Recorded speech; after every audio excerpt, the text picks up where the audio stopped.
Hi, it's Di with WTI. And don't you hate it when you run low on coffee pods on your Nespresso machine? So with this 100 pack of Gimoka Nespresso pods, you don't have to worry about that.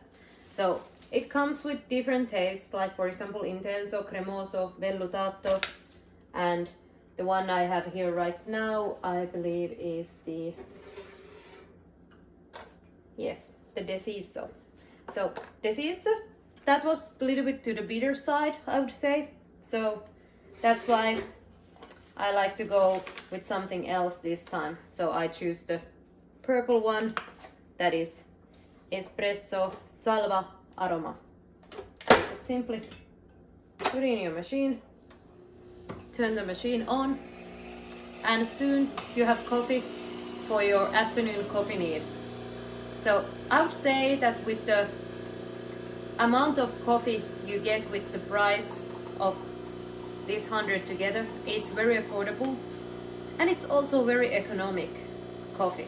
So I would say that if you are hunting for something that is amazing, mind-blowing coffee experience, you probably won't get that, but you will get worth for your money, many cups of coffee. Salva aroma, beautiful crema, smells delicious, not as bitter as the one that I had before. And yes, I would say this takes the edge off of your coffee headache on the afternoon, so it's worth to try. And that is my point of view.